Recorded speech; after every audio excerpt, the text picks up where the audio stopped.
Good afternoon, students. Myself, Dr. Sachindra Narayan from Medical Circle, Patna. Today, we are going to discuss about the different steps in the digestive tract.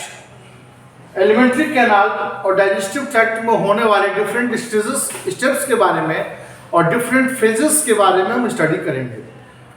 हम सब जानते हैं कि human digestive system हमारे human body के लिए बहुत important role play करता है।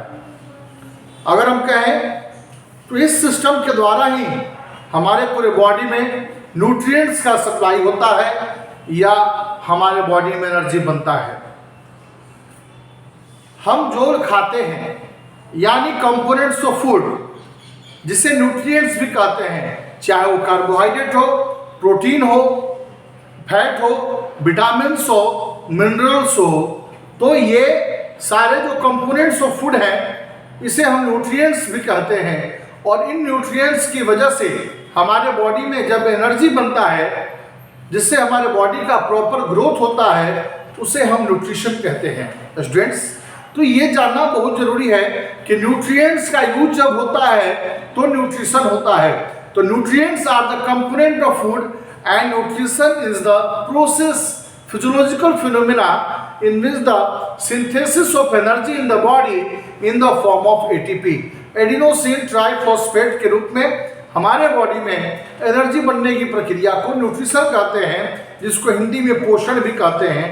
और उसके लिए जो कंपोनेंट्स रिस्पॉन्सिबल है like carbohydrate, protein, fat, vitamin, minerals, वो न्यूट्रिएंट्स है, जिसे कंपोनेंट्स ऑफ फूड भी कहते हैं। तो स्टूडेंट्स, आज हम लोग डिस्कस करने जा रहे हैं ह्यूमन डाइजेस्टिव सिस्टम में होने वाले फेजेस के बारे में, स्टेप्स के बारे में।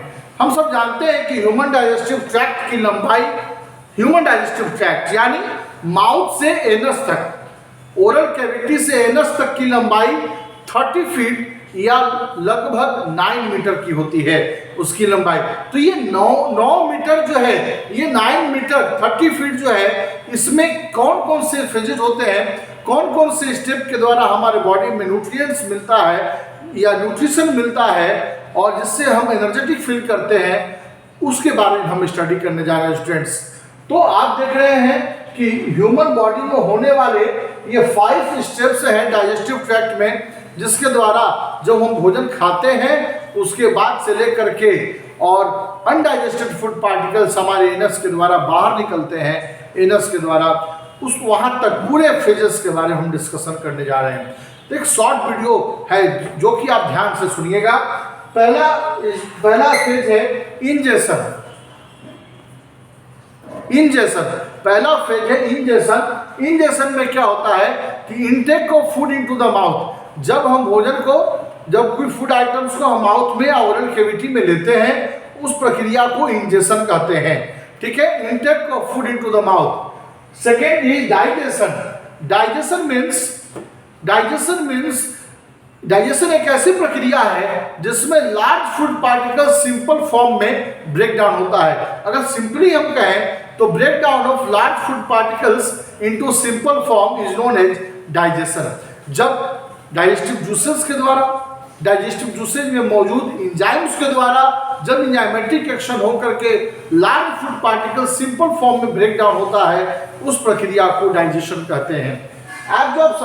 एब्जॉर्प्शन की अगर बात करते हैं तो हम जानते हैं कि हमारे स्मॉल इंटेस्टाइन के लुमेन में माइक्रोविलाइज प्रेजेंट होते हैं, जिसके अंदर ये कैपेसिटी है कि उस फूड में मौजूद न्यूट्रिएंट्स को वह एब्जॉर्ब कर लेता है और एब्जॉर्ब करके लैक्टियल्स के द्वारा हमारे लीवर के तक पहुंचाने का काम करता है उस न्यूट्रिएंट्स को। तो एब्जॉर्प्शन की प्रक्रिया हमारे स्टमक में भी होती है। ड्रग्स और अल्कोहल का एब्जॉर्प्शन स्टमक में होता है और अदर कंपोनेंट्स जो है उसका कंप्लीट एब्जॉर्प्शन जो होता है वो हमारे स्मॉल इंटेस्टाइन में होता है। तो एब्जॉर्प्शन स्मॉल इंटेस्टाइन के द्वारा पूरा किया जाता है, जिससे कि न्यूट्रिएंट्स हमारे बॉडी में सप्लाई हो सके। एब्जॉर्प्शन के बाद नेक्स्ट है एसिमिलेशन।